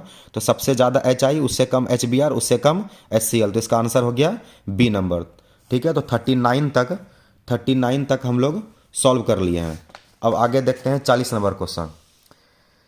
40 नंबर क्वेश्चन क्या बोल रहा है कि जब इथाइल क्लोराइड को AgCN के साथ गर्म करते हैं। अच्छा, AgCN याद करो, आप लोग को बताए थे कि अगर KCN से रिएक्शन होगा तो सनाइड बनेगा, और AgCN से रिएक्शन होगा तो आइसोसनाइड बनेगा। देख आइसोसनाइड किस में है, यहाँ है आइसोसनाइड, क्या दिया हुआ है, आइसोसनाइड। याद आया आप लोग को, हम रूल बताए थे KCN का और रूल बताए थे AgCN का। तो KCN रहता तो सनाइड बनता, और AgCN उल्टा बनाता है ना, तो ये बनाता है आइसोसनाइड। तो इसका सही आंसर होगा आइसोसनाइड। अगर यहाँ KCN होता तो आंसर ये होता, लेकिन यहाँ AgCN दिया तो आंसर क्या होगा, सनाइड। देखिए यहाँ पर क्वेश्चन किस किस तरह से आ रहा है, तो ध्यान रखना है कि कॉपी में जो दिया हुआ है उसको सही से समझना है, ताकि उससे रिलेटेड जो भी बात हो सके उसको सॉल्व किया जा सके। अगला क्वेश्चन देखिए, ये हो गया P ब्लॉक से रिलेटेड क्वेश्चन। क्वेश्चन क्या बोल रहा है कि निम्न में से किसका द्विध्रुव आघूर्ण सबसे अधिक। अच्छा, डायपोल मोमेंट पूछ रहा है। डायपोल मोमेंट में क्या होता है, जैसे जैसे क्लोरीन का संख्या बढ़ता है डायपोल मोमेंट घटता है, तो सबसे कम डायपोल मोमेंट होगा इसका। कम पूछा है कि ज़्यादा पूछा है, क्या पूछा है जी? अधिक। अधिक पूछ रहा है, हाईएस्ट पूछ रहा है, तो ध्यान रखना जिसमें सबसे कम होगा। सबसे कम किस में है? ए नंबर में। तो इसका सही आंसर होगा CH3Cl। ध्यान रखना कि क्लोरीन का संख्या बढ़ने से डायपोल मोमेंट घटता है, तो इसका अगर ऑर्डर पूछता तो इसका सबसे कम होता और इसका सबसे ज़्यादा होता। दिमाग में रखना है आप लोग को। अगला क्वेश्चन देखो, ईथर में केंद्रीय ऑक्सीजन परमाणु की प्रसंकरण होता है। प्रसंकरण, हाइब्रिडाइजेशन पूछ रहा है ऑक्सीजन का, किस में? ईथर में। ईथर किसको बोलते हैं? ईथर बोलते थे O डबल बॉन्ड को। इधर भी R और इधर भी R, डाइल्काइल ईथर। अब इसमें पूछ रहा है इसका प्रसंकरण, तो 1 सिग्मा 2 सिग्मा और इस पर 2 गो लॉन पेयर, तो 2 सिग्मा भी है 2 लॉन पेयर भी। आंसर होगा sp3। कई बार आप लोग को क्लासरूम में हम इसको करवाए हुए हैं। तो ये 42 नंबर तक हो गया। अगला क्वेश्चन देख रहे हैं। अगला क्वेश्चन है कि फॉर्मलडिहाइड। फॉर्मलडिहाइड ये हो गया ग्रिगनार रिएजेंट। ग्रिगनार रिएजेंट से अभिक्रिया करके बनाता है, तो फॉर्मलडिहाइड रहेगा तो 1 डिग्री अल्कोहल बनेगा। एसिटल्डिहाइड होगा तो 2 डिग्री अल्कोहल बनेगा, और अगर एसीटोन होगा तो 3 डिग्री बनेगा। फिर से सुनिए क्या बोले, फॉर्मलडिहाइड रहेगा तो 1 डिग्री अल्कोहल बनेगा, एसिटल्डिहाइड रहेगा तो 2 डिग्री अल्कोहल बनेगा, और अगर एसीटोन रहेगा तो 3 डिग्री अल्कोहल बनेगा, और बनेगा अल्कोहल ही। तो यहाँ पर एसिड है, यहाँ एल्डिहाइड है, यहाँ एल्डिहाइड है, तो आंसर हो जाएगा ए नंबर। ये तो आसान कर दिया। डिग्री देता तो कुछ मुश्किल भी रहता। तो ध्यान रखना कि फॉर्मलडिहाइड जब ग्रिगनार रिएजेंट RMgX, तो RMgX से जब रिएक्शन करता है तो बनता है यहाँ पर क्या? 1 डिग्री अल्कोहल। तो ये हो गया 1 डिग्री अल्कोहल, तो ये बन गया। अगला दिया हुआ है IUPAC नेम लिखना है। IUPAC नेम इस कंपाउंड का दिया हुआ है, तो हम लोग काउंट कर लेंगे। अब काउंट करेंगे तो क्या आएगा? 1 2 3।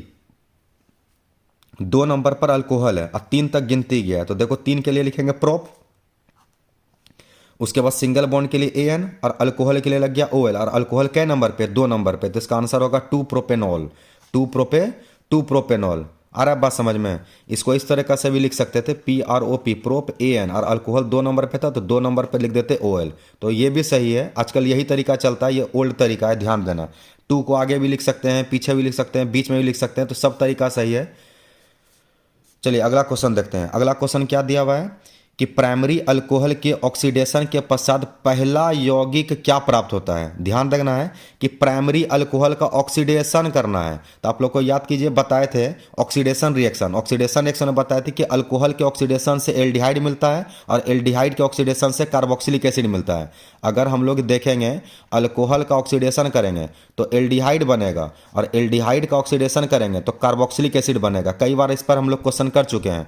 तो बोल रहा है कि प्राइमरी अल्कोहल मतलब इसका करना है क्या? ऑक्सीडेशन, और बताना है कि फर्स्ट में क्या बनेगा, तो फर्स्ट में एल्डिहाइड बनेगा।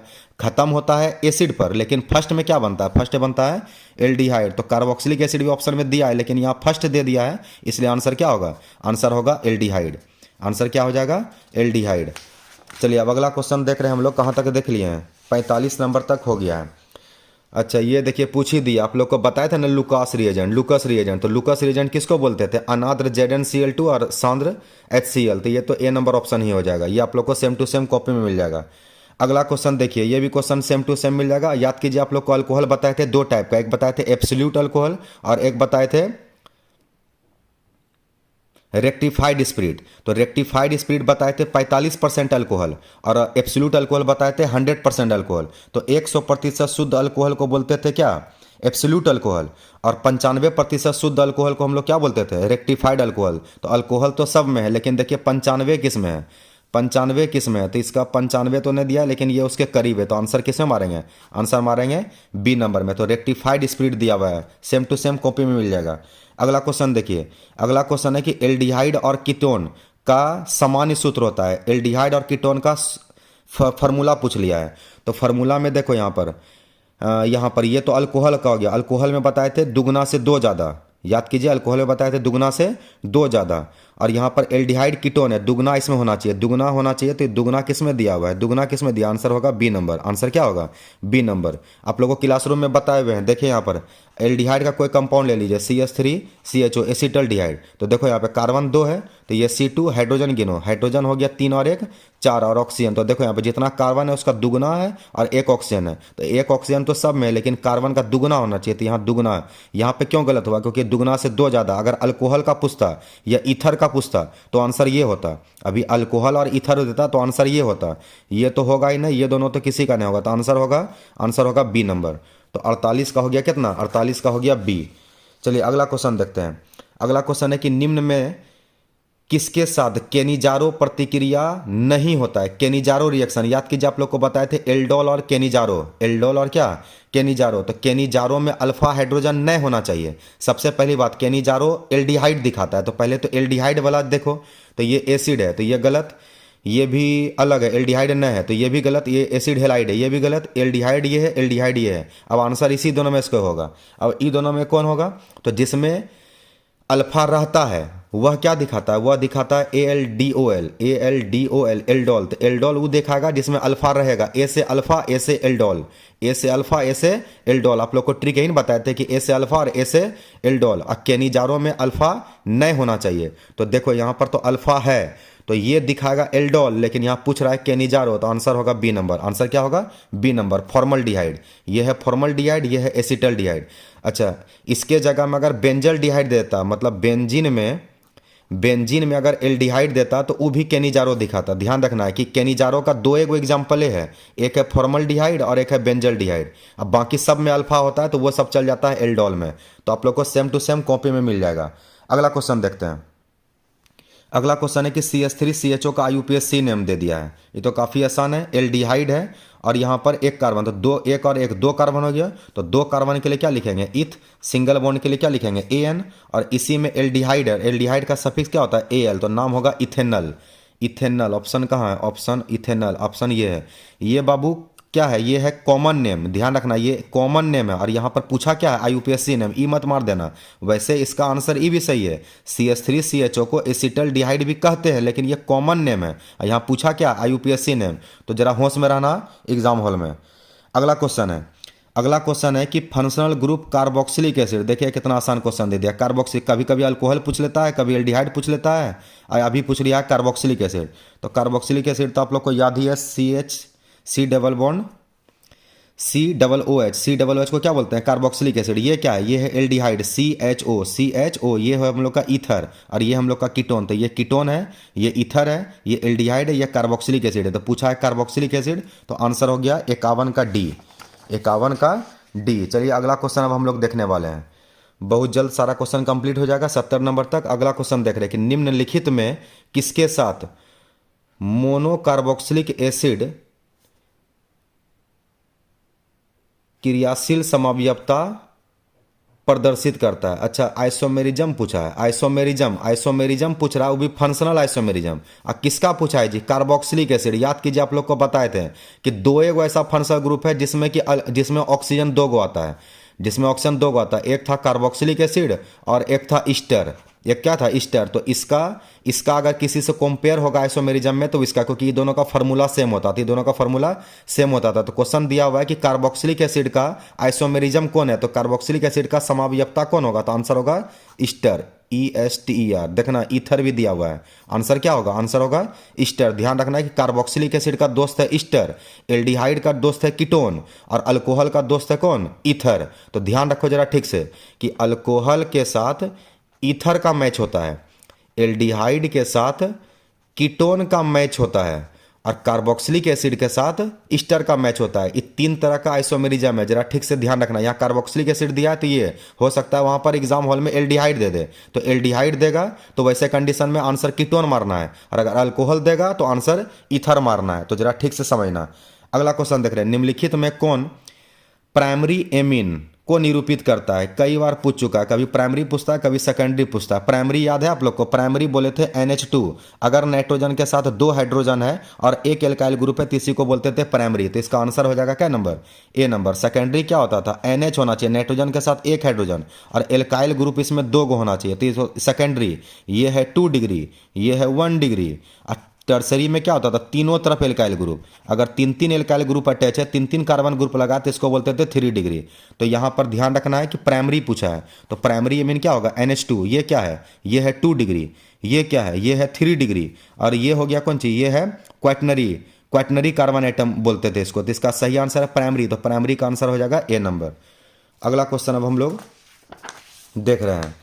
अगला क्वेश्चन है कि मिथाइल एमीन को क्लोरोफॉर्म और अल्कोहलिक क्यूएच के साथ गर्म करने पे क्या बनता है। मिथाइल एमीन का क्लोरोफॉर्म और अल्कोहलिक क्यूएच, ये हो गया कार्बाइल एमीन रिएक्शन। कौन सा रिएक्शन हो गया, कार्बाइल एमीन रिएक्शन। तो कार्बाइल एमीन रिएक्शन से क्या बनता है, कार्बाइल एमीन रिएक्शन से बनता था आइसोसानाइड। क्या बनता था, आइसोसानाइड। तो आइसोसानाइड दिया हुआ है, आप लोग देखिए इसमें आइसोसानाइड किस में दिया हुआ है, ए नंबर में, ए नंबर में आइसोसानाइड दिया था। इसका सही आंसर हो जाएगा ए नंबर। कार्बाइल एमीन रिएक्शन आप लोग को याद है कि भूल गए हैं, चलिए आप लोग का रिवीजन करवाते हैं। कार्बाइल एमीन रिएक्शन, तो कार्बाइल एमीन रिएक्शन क्या होता है, तो कार्बाइल एमीन रिएक्शन का शॉर्ट फॉर्म है कार। कार्बाइल एमीन रिएक्शन होता क्या है, तो जब एल्काइल एमीन क्लोरोफॉर्म और अल्कोहलिक क्यूएच के साथ प्रतिक्रिया करके एल्काइल आइसोसानाइड का निर्माण करता है, तो ऐसे रिएक्शन को कार्बाइल एमीन रिएक्शन कहते हैं। तो ये काफ़ी इंपॉर्टेंट रिएक्शन है, ये रूल नंबर 14 में है। तो ध्यान रखना कि कार्बाइल एमीन रिएक्शन, तो देखो यहाँ पे रिएक्शन, तो ये है एल्काइल एमीन 1 डिग्री एमीन, इसका रिएक्शन क्लोरोफॉर्म के साथ है, KOH के साथ, तो बनता था आइसोसानाइड। यहाँ से K हटा देता है Cl को, तो KCl को हटाया तो ये दोनों मिलकर बनाया KCl। यहाँ पे Cl 3 था तो बैलेंस में 3 लगा, यहाँ K 3 हो गया तो यहाँ 3 लगा। ये OH जो है यहाँ पर से H हटाया, यहाँ पर से भी H हटाया, ये मिलकर बना लिया H2O। तो OH यहाँ पे 3 गो था तो इसलिए H2O का भी 3 मॉलिक्यूल बना। और तो ध्यान रखना है कि यहाँ से भी हाइड्रोजन हट गया और ये कार्बन जा करके इसमें जुड़ गया, तो ये बन गया आइसोसानाइड। तो ध्यान रखना है कि कार्बाइल एमीन रिएक्शन से क्या बनता है, आइसोसानाइड। तो आइसोसानाइड बना, ऐसे आइसोसानाइड बनाने का एक तरीका आप लोग को और बताए थे, AgCN, है ना, वो भी क्वेश्चन पूछ चुका है इसी मॉडल पेपर में। तो ध्यान है, ये है रिएक्शन कार्बाइल एमीन रिएक्शन। तो मिथाइल एमीन जब क्लोरोफॉर्म और अल्कोहलिक क्यूएच के साथ रिएक्शन करता है तो मिथाइल आइसोसानाइड का निर्माण करता है। तो ये हो गया कार्बाइल एमीन रिएक्शन, ठीक है। तो इसका आंसर हो गया क्या नंबर, इसका आंसर हो गया ए नंबर। अब अगला क्वेश्चन देख रहे हैं। अगला क्वेश्चन क्या है कि ट्राई मिथाइल एमीन कौन से डिग्री में आता है। तो मिथाइल 3 बार है, तो एमीन हो गया N, और इसके साथ में बोल रहा है कि 3 गो मिथाइल है, CH3 और CH3। अब बताना है कि ये किस में आता है, तो ये तो है 3 डिग्री, तो ये हो गया 1 डिग्री प्राइमरी, ये 2 डिग्री, ये 3 डिग्री। तो आंसर हो जाएगा टर्सरी एमीन। आंसर क्या हो जाएगा, टर्सरी एमीन। तो देखिए यहाँ पर एमीन वाले पर बार बार क्वेश्चन आता है, इसके पहले एग्जाम में भी पूछ चुका है। तो ध्यान रखना है कि अगर डाइमिथाइल होता तो अभी ये होता सेकेंडरी एमीन। तो इसका स्ट्रक्चर बनाना और स्ट्रक्चर बना करके देखना है कि वो कितने डिग्री को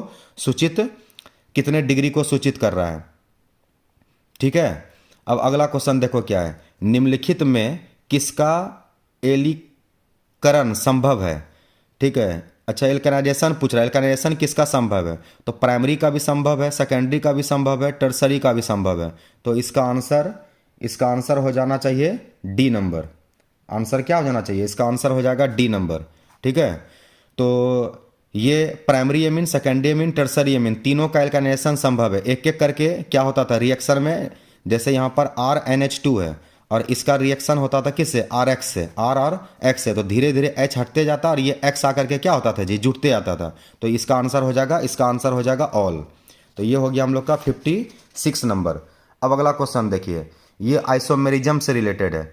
क्वेश्चन क्या दे रहा है कि C4H11N के कितने प्राइमरी एमीन संभव है, मतलब बताना है कि इस फार्मूला से कितना प्राइमरी एमीन, कितना NH2 वाला स्ट्रक्चर बन सकता है। तो कार्बन है 4 गो, हाइड्रोजन है 11 गो और 1 नाइट्रोजन है, तो 2 हाइड्रोजन तो इसी में चला गया, बच गया 9 हाइड्रोजन। अब बताना है कि इससे कितना स्ट्रक्चर बनेगा, तो ये तो बना के देखना होगा। तो चलिए देखते हैं बना हुआ यहाँ पर कि कितना बनेगा। तो ये हम लोग के पास है C4H11N। तो यहाँ पर देखो कि कार्बन 1 2 3 4 है और यहाँ पे प्राइमरी एमीन है, तो एक स्ट्रक्चर तो ये बन सकता है। बताना है कि इससे कितना स्ट्रक्चर बनेगा। दूसरा क्या कर सकते हैं, इसी को उठा करके यहाँ कर लिए, इसको उठा करके यहाँ मतलब पहला नंबर से दूसरा नंबर पे लेते आए, तो एक स्ट्रक्चर ये अलग हो गया, इसका नाम अलग लिखाएगा, इसका नाम अलग लिखाएगा, ये 1 नंबर पे है, ये 2 नंबर पे है। उसी तरह देखो इस कार्बन को उठा करके वो ऊपर कर लिए, इसमें सीधा में 3 कार्बन है, इसमें सीधा में 4 कार्बन है, तो यहाँ पर एक स्ट्रक्चर ये बन गया। और दूसरा क्या हो सकता है कि दूसरा ये हो सकता था कि यहाँ पर 3 कार्बन सीधे, एक मिथाइल और एक यहाँ जोड़ दिया, तो इसका टोटल 4 स्ट्रक्चर संभव है। कितना संभव है? 4। तो ध्यान रखना है, ये पहले भी पूछ चुका है एग्जाम में, पिछले बार भी मॉडल सेट में ये क्वेश्चन दिया था, पिछले साल के मॉडल सेट में भी ये क्वेश्चन दिया था। तो ध्यान रखना है कि इसका आंसर हो जाएगा 4।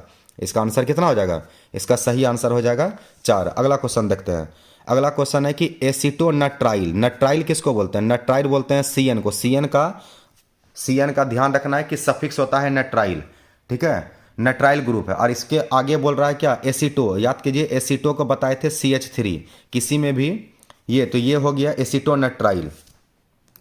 तो क्वेश्चन दिया हुआ है कि इसमें बताना है कि ये क्या है, तो कार्बन गिन लो 1 और 2, तो 2 कार्बन को क्या पढ़ते हैं जी? ईथ। तो इसका नाम ईथ किस में दिया? इसमें दिया, तो ईथ हो गया, ANE हो गया, और इसी में नट्राइल जुड़ गया। इसका IUPAC नेम लिख कर दे दिया, एक्चुअल में यहाँ लिखना था IUPAC नेम। तो गिनती कर लो 1 2, 2 कार्बन के कारण ईथ हो गया, सिंगल बॉन्ड के कारण ANE हो गया, इसका सफिक्स होता है नट्राइल, तो यहाँ पे लग गया नाइट। वैसे इसको हम लोग साइनाइड पढ़ते हैं, पर साइनाइड इसका कॉमन नेम है, IUPAC नेम में ध्यान रखना है, इसको नट्राइल पढ़ते हैं। तो इसका सही आंसर हो जाएगा B नंबर। सही आंसर क्या होगा? B number. ऐसे भी यहाँ पर एसिड लिखा है ACET, तो एसिड जब भी आएगा तो CH3 आएगा, और एक कार्बन इसमें पहले से था, तो 2 कार्बन, 2 कार्बन के लिए नाम हो गया ईथ, और ईथ किसी में दिया न है, तो आसानी से पता चल गया। अगला देखते हैं क्या है कि which of the following is monosaccharide. Monosaccharide का एग्जांपल पूछ रहा है, तो मोनोसैकेराइड का एग्जांपल क्या क्या बताए थे? ग्लूकोज बताए थे, है ना, फ्रुक्टोज बताए थे, और गैलेक्टोज बताए थे। ग्लूकोज, फ्रुक्टोज और गैलेक्टोज, तो इसका सही आंसर होगा कौन? गैलेक्टोज। ध्यान रखना है कि ये सब एग्जाम्पल था किसका? ये सब एग्जाम्पल था ओलिगोसैकेराइड का। किसका एग्जाम्पल था? ओलिगोसैकेराइड। इसका फॉर्मूला था C6H12O6, और इसका फॉर्मूला था C12H22O11। तो ध्यान रखना है कि सुक्रोज, माल्टोज, लैक्टोज दूध में पाया जाता था, तो ये तीनों का एग्जाम्पल, ये तीनों एग्जाम्पल है ओलिगोसैकेराइड का। यहाँ पूछा है किसका? मोनोसैकेराइड का। तो मोनोसैकेराइड का एग्जाम्पल होगा ग्लूकोज, फ्रुक्टोज और गैलेक्टोज। तो ग्लूकोज, फ्रुक्टोज तो दिया है, तो आंसर क्या हो जाएगा? आंसर हो जाएगा गैलेक्टोज। और एक बात और भी, इसमें एक क्वेश्चन और भी बार बार पूछता है कि सबसे ज़्यादा मीठा कौन है? तो सबसे ज़्यादा मीठा होता है फ्रुक्टोज। सबसे ज़्यादा मीठा क्या होता है? फ्रुक्टोज। तो ध्यान रखना है कि उसको भी ध्यान में रखेगा कि सबसे ज़्यादा अगर मीठा पूछेगा कौन सा सैकेराइड सबसे अधिक मीठा है, तो आंसर जाएगा फ्रुक्टोज, जो भी ऑप्शन देता है। तो ये हो गया हम लोग का कहाँ तक? 59 नंबर क्वेश्चन तक। अब अगला देखते हैं। अगला क्वेश्चन है कि न्यूक्लिक एसिड, न्यूक्लिक एसिड का कौन सा यहाँ पर सीक्वेंस सही है, तो कौन सा क्रम सही है? तो न्यूक्लिक एसिड का कौन सा क्रम? तो न्यूक्लिक एसिड में क्या होता है कि शुगर सबसे बीच में आता है, सबसे बीच में शुगर आता है, और एक तरफ आना चाहिए बेस और एक तरफ आना चाहिए फॉस्फेट। तो देखो बीच में शुगर, यहाँ तो शुगर दे दिया है लास्ट में, बीच में शुगर आना चाहिए, यहाँ भी शुगर लास्ट में है, तो यहाँ पर देखो बीच में शुगर है, एक तरफ बेस है और एक तरफ यहाँ पर फॉस्फेट है, तो इसका सही आंसर हो जाएगा D। तो ध्यान रखना है कि जब भी न्यूक्लिक एसिड होगा उसमें शुगर बीच में आना चाहिए। शुगर कहाँ आना चाहिए? बीच में। अगला क्वेश्चन है कि विटामिन C के कमी से क्या होता है? विटामिन C के कमी से क्या होता है? स्कर्वी, चर्बी का जो रोग होता है, चमड़ी जो उजड़ता है, किसी भी तरह का स्किन एलर्जी जो होता है, वो विटामिन C के कमी से होता है। विटामिन C किसमें पाया जाता है? खट्टे में, खट्टा चीज में, है ना। विटामिन A के कमी से क्या होता था? रतौंधी, तो यहाँ विटामिन C पूछा है, तो विटामिन C के कमी से होगा क्या? स्कर्वी। अगला क्वेश्चन देखते हैं कि निम्न में से कौन आवश्यक एमिनो एसिड है? आवश्यक, तो आवश्यक एमिनो एसिड हम लोग किसको बोलते हैं? तो आवश्यक एमिनो एसिड बोलते हैं लाइसिन को। किसको बोलते हैं? लाइसिन। तो ये याद करने वाला है, आप लोग को पढ़ा हुआ है बायोमोलिक्यूल में, आवश्यक और अनावश्यक एमिनो एसिड। तो ये हो गया 62 नंबर क्वेश्चन। अब आते हैं 63 नंबर में कि आधे घंटे में निम्नलिखित में किसके द्वारा स्टार्च को माल्टोज में बदला जा सकता है? अच्छा, स्टार्च हो गया क्या? स्टार्च हो गया हम लोग का पॉलीसैकेराइड को बदलना है किस में? माल्टोज में। तो इसमें कौन सा एंजाइम यूज होता है? तो इसका आंसर होगा डाइस्टर। तो ध्यान रखना है कि ये इसका आंसर है, ये आप लोग को कॉपी में मिल जाएगा। पता नहीं सर पढ़ाएं आप लोग को बायोमोलिक्यूल में कि नहीं पढ़ाएं, इसका आंसर क्या होगा? ये आ जाएगा। उसके बाद अगला क्वेश्चन देखो, निम्न में से कौन प्राकृतिक रबर, नेचुरल रबर एक्चुअल में तो ये नेचुरल रबर तो खुद एक पॉलीमर है। पूछ यहाँ पर आंसर तो आइसोप्रीन होगा, पर आइसोप्रीन मोनोमर है, यहाँ पे मोनोमर लिखना था कि नेचुरल रबर के मोनोमर का नाम क्या है, तो आंसर होता है आइसोप्रीन। वैसे क्वेश्चन में कुछ मिसप्रिंट है पर आंसर आइसोप्रीन ही होगा। अगला क्वेश्चन है कि कैप्रोलिक्टम किसका मोनोमर है, ये सही है, आंसर होगा नायलॉन 6। तो आप लोग को मुजवानी मुंह पर याद होगा। देख रहे हैं कि कितना इजी वे में आप लोग 35 क्वेश्चन का जवाब दे सकते हैं। काफ़ी ऑप्शन है, ध्यान रखना है कि 70 ऑब्जेक्टिव आप लेके लेके वरदान है कि बहुत इजी वे में बनाना है। तो ध्यान रखना है कि होश में उसी को रंगना है जो कि बिल्कुल सही है, क्योंकि 35 से 36 नहीं रंगना। अगर एक भी रंगा हुआ गलती होगा तो फिर ऑप्शन में आपका 1 नंबर काट लिया जाएगा। तो ध्यान रखना कि 35 को ही रंगना है, इसलिए ठीक से 2-3 बार को क्वेश्चन को पढ़ना है कि नहीं पूछा है कि क्या पूछा है, उसको समझ करके तब उसको सॉल्व करना है। अगला क्वेश्चन देखते हैं। अब क्वेश्चन है कि निम्न में डेक्रोन किसका उदाहरण है। अच्छा, डेक्रोन पूछ रहा है, तो डेक्रोन हम लोग किसको बोलते थे, टेरिलीन को। टेरिलीन बोलता था किसमें, पॉलीस्टर। तो पॉलीस्टर कौन होगा, ये पॉलीस्टर। ध्यान रखना है कि नायलॉन होता था पॉलीएमाइड, नायलॉन अगर पूछता तो पॉलीएमाइड होता, लेकिन यहाँ डेक्रोन पूछा है। डेक्रोन हम लोग किसको बोलते हैं, वो डेक्रोन हम लोग बोलते हैं टेरिलीन को। टेरिलीन क्या होता है, पॉलीस्टर होता है। इसका सही आंसर हो गया पॉलीस्टर। अगला क्वेश्चन है, ये भी बायोमोलिक्यूल से रिलेटेड क्वेश्चन है, ठीक है। पता नहीं यह सब आप लोग को सर लिखवाएं कि नहीं लिखवाएं हैं। इसका सही आंसर हो जाएगा डी नंबर। इसका सही आंसर क्या है, डी नंबर। एंटीसेप्टिक में यूज होता है। किस में यूज होता है, एंटीसेप्टिक में। अगला क्वेश्चन देखते हैं। अगला क्वेश्चन है, सब बायोमोलिक्यूल से उठा के दे दिया। पेनिसिलिन, पेनिसिलिन का खोज किसने किया था, Alexander Fleming. Alexander Fleming, answer हो जाएगा ए नंबर। ध्यान रखना कि सबसे पहला पेनिसिलिन का जो डिस्कवर किया था वो किया था अलेक्जेंडर फ्लेमिंग। तो आंसर आ गया ये 68 नंबर तक हो गया। अब आते हैं 69 नंबर क्वेश्चन। 69 नंबर क्वेश्चन क्या है कि फिनॉल का उपयोग निम्नलिखित में किसके रूप में होता है। फिनॉल का यूज बताना है, तो फिनॉल का परसेंटेज तो दिया ही नहीं है जी, कैसे क्वेश्चन लिखता है। फिनॉल का परसेंटेज देना चाहिए। परसेंटेज आप लोग को 2 को बताया गया, एक बताया गया है 1% और एक बताया गया है 0.2%। अगर 0.2% रहता तो आंसर होता एंटीसेप्टिक, एंटीसेप्टिक है ना। अब 1% आता तो आंसर हो जाता सी। अब परसेंटेज दिया ही नहीं, क्या मारा जाएगा इसमें टिक। दोनों सही है, दोनों सही। आपको दोनों में से जो मारना होगा मार लीजिएगा, क्योंकि परसेंटेज यहाँ देना बहुत कंपलसरी था कि 1% फिनॉल को यूज किया गया कि 0.2% को यूज किया गया। अगर ऑप्शनों में दोनों दिया, एक ठो देता तो समझ में भी आता, ठीक है। और अगला question last 70 number question. 70 number question क्या बोल रहा है कि मॉर्फिन। तो मॉर्फिन क्या है, तो मॉर्फिन हम लोग जानते हैं कि एक दर्द निवारक दवा है। सबसे ज़्यादा दर्द में अगर किसी को यूज किया जाता है तो उसका नाम है मॉर्फिन। वैसे हम लोग दर्द में एस्प्रिन को भी यूज करते हैं, लेकिन एस्प्रिन ज़्यादा दर्द में यूज नहीं होता। जब दर्द इतना ज़्यादा हो कि सहन नहीं हो रहा हो तो उसमें यूज होता है किसका, मॉर्फिन का। तो देखिए यहाँ पर दर्द निवारक दवा कौन सा है, एनाल्जेसिक। तो आंसर हो जाएगा बी नंबर। तो 70 नंबर तक हम लोग A to Z सारे क्वेश्चन का सही आंसर देख लिए हैं, ठीक है। तो आप लोग को अच्छे तरीक़ा से इसका रिवीजन करना है। ये 2023 का मॉडल सेट का क्वेश्चन है, ठीक है। अब इसी तरह से हम लोग अगले दिन हो सकता है कि इसके पीछे वाला जो मॉडल सेट था उसको भी बनाने का कोशिश करेंगे। तब तक आप लोग इसको रिवीजन कीजिए और इसका जो शॉर्ट लॉन्ग क्वेश्चन है उसको भी देखिए। देखिए यहाँ पर शॉर्ट क्वेश्चन में क्या पूछ लिया है। शॉर्ट क्वेश्चन में दिया है कि यूनिट सेल क्या है, ठीक है। तो ध्यान रखना है कि ये सारा शॉर्ट क्वेश्चन है, ये सारा शॉर्ट क्वेश्चन है। इसमें देखना है कि आप लोग को जितना भी शॉर्ट क्वेश्चन दिया उसमें से आप लोग को 10 क्वेश्चन कम से कम बनता है कि नहीं बनता है। आर्हेनियस इक्वेशन दे दिया है, देखिए यहाँ पर एडजॉर्प्शन अधिशोषण अवशोषण भी दिया हुआ है। क्या है यहाँ पर होमोजीनियस कैटलिस्ट भी दिया हुआ है। तो ध्यान रखना है कि देखना है कि आप लोग से 10 क्वेश्चन यहाँ पर कम से कम मिनिमम 10 से ज़्यादा बनना चाहिए वैसे, पर देखिए आप लोग से 10 बनता है कि नहीं बनता। इलेक्ट्रॉनिक विन्यास दे दिया, देखिए यहाँ पर क्रोमियम का दे ही दिया। EDTA के बारे में पूछ लिया है, ठीक है। तो जरा ध्यान देना है कि यहाँ पर टोटल क्वेश्चन जितना दिया हुआ है वो सारे क्वेश्चन को भी देख लेना है। DNA RNA में अंतर देखिए यहाँ पर लॉन्ग क्वेश्चन में दे दिया है। किस में दे दिया है, लॉन्ग क्वेश्चन में टोटल दे दिया है। तो जितना भी लॉन्ग क्वेश्चन है शॉर्ट क्वेश्चन है उसको भी सही तरीका से आप लोग को देख लेना है, ठीक है। और एक एक क्वेश्चन पर ध्यान देना है। अभी भी एग्जाम में बहुत टाइम, अगर सही से तैयारी कीजिएगा तो एक एक क्वेश्चन को सही से डील किया जा सकता है। देखिए यहाँ पर प्रथम कोटि का अभिक्रिया क्या है, इसके लिए वेग स्थिरांक का व्यंजक प्राप्त करें। ये काफ़ी बार आप लोग को जब चैप्टर पढ़ाए थे तो उसमें भी बताए थे कि ये क्वेश्चन काफ़ी इंपॉर्टेंट है। तो ध्यान रखना है कि मॉडल सेट के क्वेश्चन पे भी खासा ध्यान रखना है। और निष्कर्षण में याद ही कर लेना है, लोहा का निष्कर्षण, एल्युमिनियम का निष्कर्षण, जिंक का निष्कर्षण, कॉपर का निष्कर्षण, ये सब निष्कर्षण याद करना है। दिया नहीं है इसमें क्वेश्चन, लेकिन ध्यान रखना है कि इंपॉर्टेंट है वो सब भी। उसका 3 गो जो प्रोसेस बताएं, Ostwald process, contact process, Haber process, तो वो सबको भी अच्छे से कवर करना है, ठीक है, आज का क्लास यहाँ पे कंप्लीट होता है, फिर कल मिलेंगे। Thank you.